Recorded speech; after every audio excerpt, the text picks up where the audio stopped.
Hello guys, good morning. এখন বাজে 3:45। হঠাৎ ঘুম ভেঙেছে, তো যাবো সানরাইজ দেখতে মাইথন থেকে। কালকে দেখা হয়নি, এইখান থেকে দেখার খুব ইচ্ছে ছিল। আচ্ছা, ফ্রেশ হতে আমি এখানে চুলটা হেয়ারটা জাস্ট করবো, করে বেরোবো। আমার এখনো ঘুমই কাটেনি ঠিক মতো করে।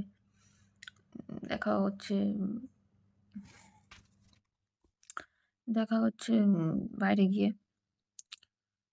কালকে তো মনে হয় ব্লগটা এন্ডিংও করতে পারিনি, এতটা টায়ার্ড ছিলাম। যাই হোক,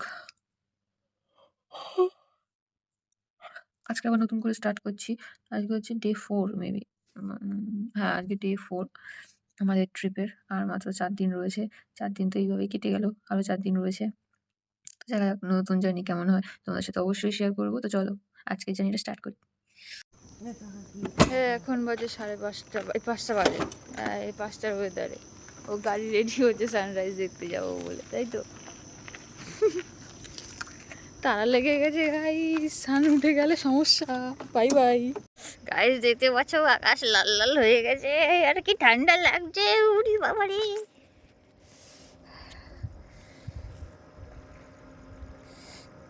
कैसा लग रहा है? ঠান্ডা ঠান্ডা, কি ঠান্ডা। ফুরাতা পরে আসা উচিত ছিল, হেলমেটও পরে আসিনি এক্সাইটমেন্টের জোরে। এত লেটও হয়ে গেছিল। হেলমেট পরে আসলে আমার ঠান্ডা লাগবে না, বডিতে ঠান্ডা লাগে না। দেখ, কানে লাগছে বলেই তো ঠান্ডাটা লাগছে। এই তুমি ফোন রেডি রাখো, ক্লিকটা ক্লিক করবে, আমি ভিডিও করবো, ঠিক আছে? It's happening, it's happening, it's happening. চলো, আর কতক্ষণ আছে? ও 5:18, 5:41 রাইজ হবে বলছিল না? 5:40। চলো 5:30 থেকে না 40-এ ওই 5:40 ক্যামেরা অন করছি তখন। 5:40 থেকে 50।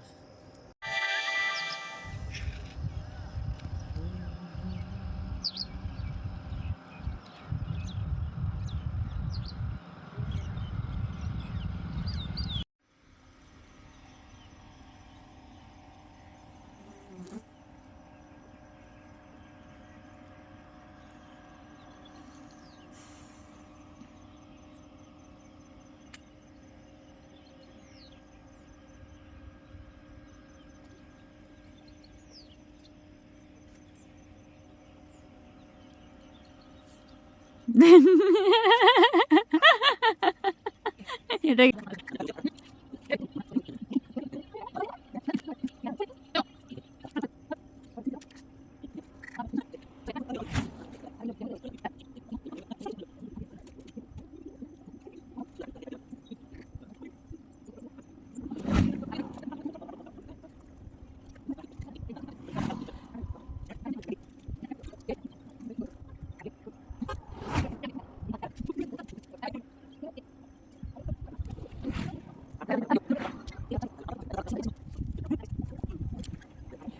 রোমান্টিক হবে।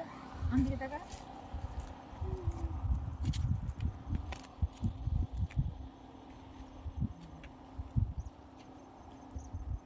নিয়েছি কোথায় না, বকখালিতে না?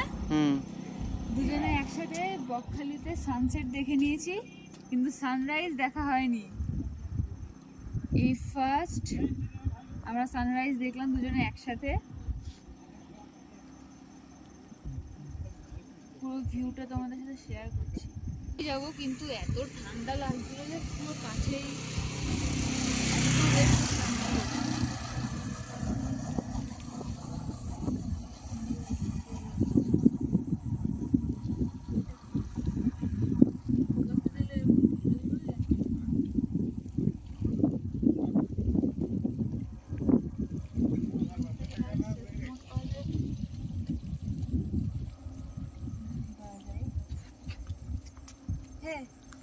আমার পেছনে ঢুকে যাচ্ছ কেন?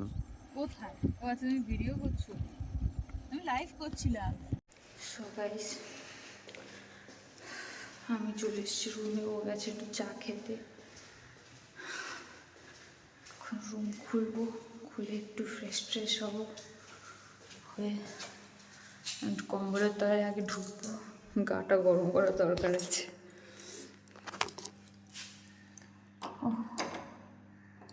তো ভুলে গেছি এটা আমি, হ্যাঁ বুঝতে পেরেছি।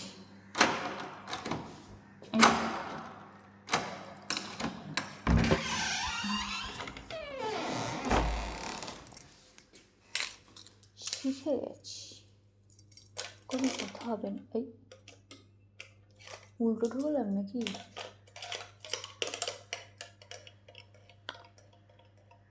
Sorry, good job.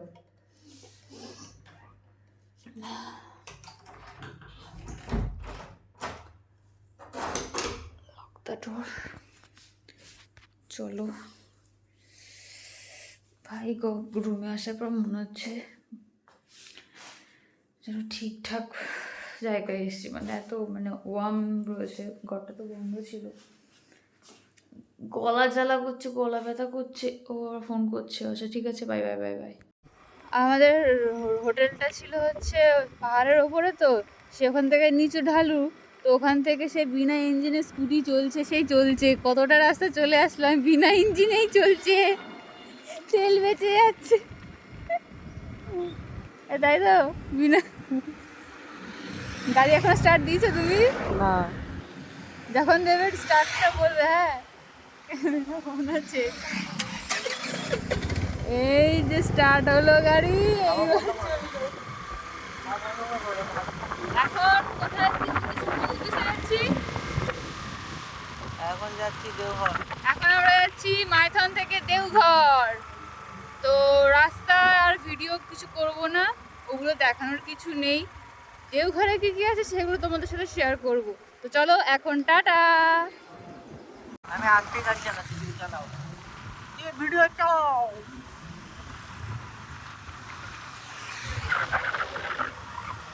কত সুন্দর ভ্যালি, মানে ভ্যালি মানে ওই। তারপর রাস্তাটা নিয়ে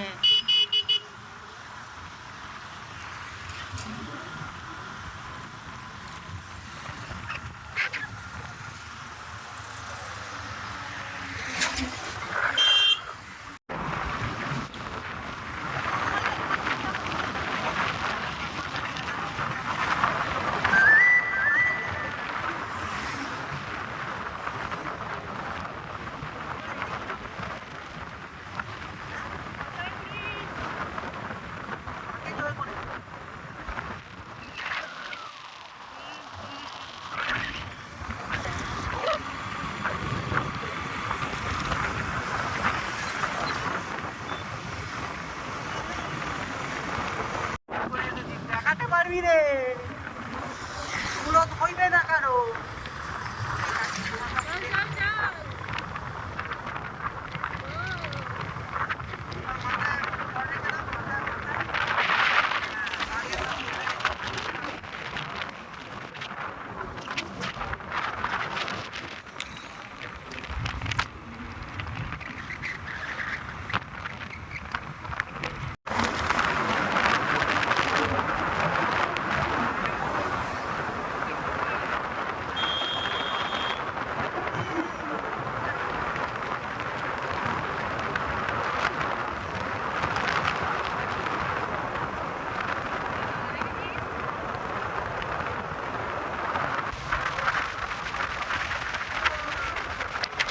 আমি দেখতেই পাচ্ছি রাস্তাটা এতটা পরিমাণে ধুলো রয়েছে যে এই যে গাছগুলো ধুলোতে পুরো ধুলোতে সাদা হয়ে গেছে।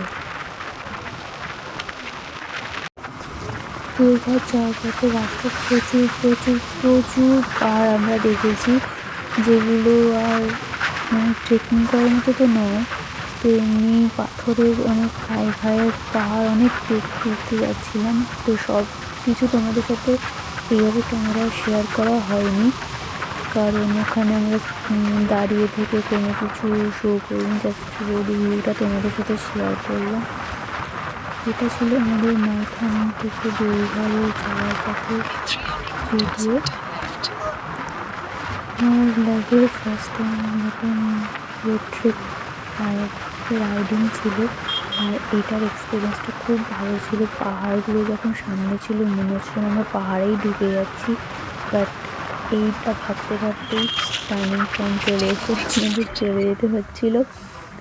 ঘন জঙ্গল ঘেরা ফাঁকা রাস্তায় রাইড করার মজাই যে আলাদা, একটা আলাদা অনুভূতি, সেটা নিজে না করলে বোঝা যাবে না। তো এখন আমরা যাচ্ছি দেওঘর, আর দেখতেই পাচ্ছ পাহাড়ি রাস্তা, গাছের জঙ্গলে কতটা ভর্তি। আর এখান থেকে যেসব বাসগুলো যাচ্ছিলো সব দেওঘরেরই বাস ছিল। তো আমরা দেওঘরে গিয়ে তোমাদের সাথে নেক্সট ভিডিও শেয়ার করবো। তো ভিডিওটা ভালো লাগলে অবশ্যই ভিডিওটাকে লাইক, এবং যারা চ্যানেলটাকে এখনো সাবস্ক্রাইব করে তারা প্লিজ সাবস্ক্রাইব করে নাও। 1000 হতে আর বেশি বাকি নেই। তো চলো টাটা, দেখা হবে নেক্সট ভিডিওতে।